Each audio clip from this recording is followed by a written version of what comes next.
The story begins in the land of Egypt, where Joseph, once a prisoner, is now a pharaoh's chief advisor.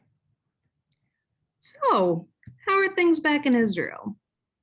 Terrible. Our gardens and crops are dying. There is no rain this year. That is why we had to come down to Egypt. Well, don't worry. Life in Egypt is awesome.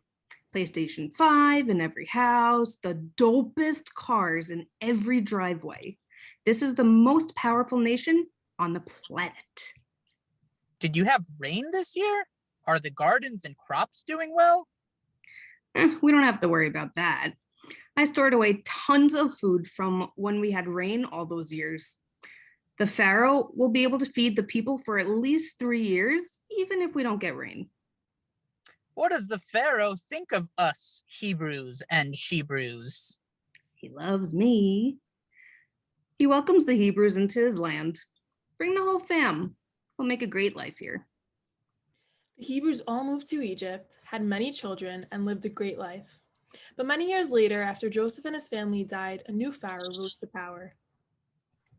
Advisor, please bring me my report. I want to know all the people who I rule over.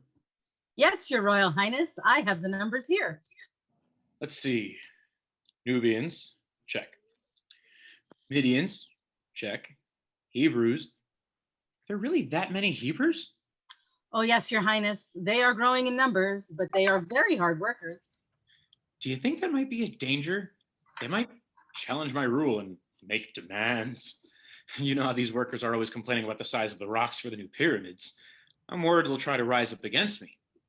Yes, you're right. We must do something to break their spirits. First, let's begin with something small. Let's make them some more bricks each day. If that doesn't work, we'll cut out their coffee breaks. If that doesn't break them, maybe we'll have to do something even worse. The Hebrew workers struggled to keep up with Pharaoh's demands. My hands are killing me, and my back. I just can't keep working at this speed. We can make 1,000 bricks a day, but 2,000? No team can work that hard. Oh no, the boss is coming. Efficiency, people. We've got to make 900 more bricks by sundown. Come on, work faster. We are working as fast as we can, boss. Don't be a slacker. I've got a lot of pressure on me. If Pharaoh doesn't get his bricks, I'm out of a job. I've got a family to feed, you know. So get back down in that pit and start working. You know what, boss? You have become a real pain in my tuchus. What did you just say? You heard me. You had better get back down there before I get really angry. Meanwhile, Pharaoh's daughter adopted a young Hebrew child that she found in the river. The child, Moses, was raised with the finest Egypt had to offer. Here, sweetheart, eat your honey cakes before your flute lesson. I am so excited about the party tonight. Your new robe looks lovely, dear. I just hope that the pyramid is finished. Your grandfather has the workers working double time just to get the palace finished before the great assembly. I heard that the Hebrews were kvetching. Fetching? Don't worry about that. We take care of the needs of all our slaves, dear. They are fed, given homes, and we give them 1 new pair of shoes each year. We're very generous. The only problem is that there's just too many of them. For that reason, we are cutting down their numbers. I know it's sad that we have to kill off their baby boys, but it's for their own good. I know so little about the world. Someday, I'd like to go out of the palace and see how they all live. They aren't clean like us, dear. They throw garbage in the streets, and the smells are awful. One day, Moses decides to sneak out of the palace and see for himself what is really up with those Hebrews. I can't work today. I'm sick, and I hurt my arm yesterday lifting stones. I don't want to hear your excuses. The pyramid has to be finished by tomorrow. Get moving. I can't work. Please, listen to me. Keep your mouth closed. I'm tired of this, boss. I cannot work, and I won't. Go tell Pharaoh that he'll have to get some more workers or this isn't getting done. I said Keep that mouth of yours shut, or I'm going to hurt you, you whiny Hebrew. Stop! One of the Pharaoh's princes is coming. What is going on here? I am going to give this man the beating he deserves. Watch. No.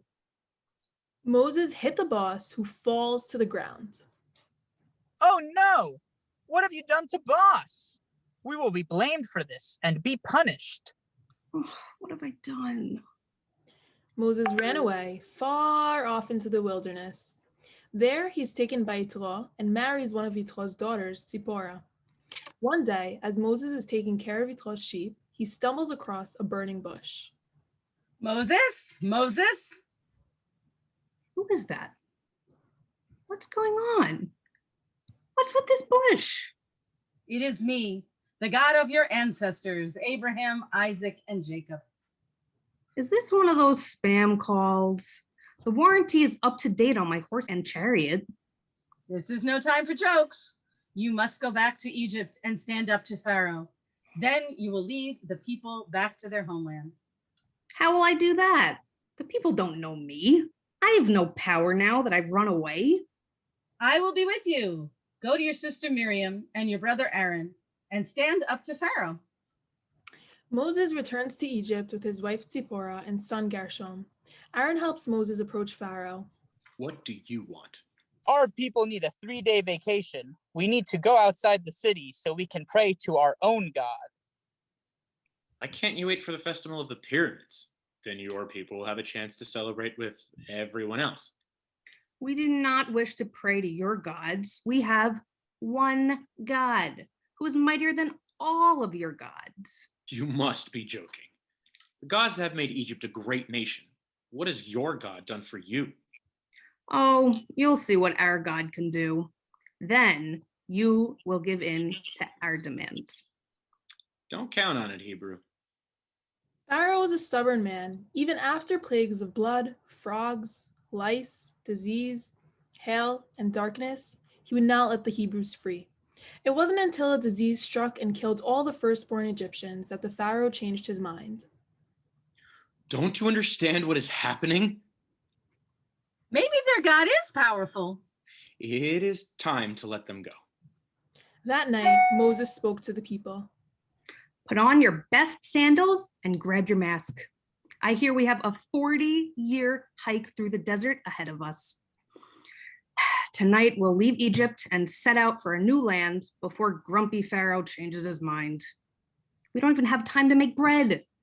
Our children and our children's children will remember this night. They will tell the story of how we stood up to Pharaoh and how God set us free. Bashana haba'ah b'Yerushalayim. Leshana haba b'Yerushalayim. L'shana haba'ah b'Yerushalayim. Shana haba'ah b'Yerushalayim. L'shana haba'ah be'Yerushalayim.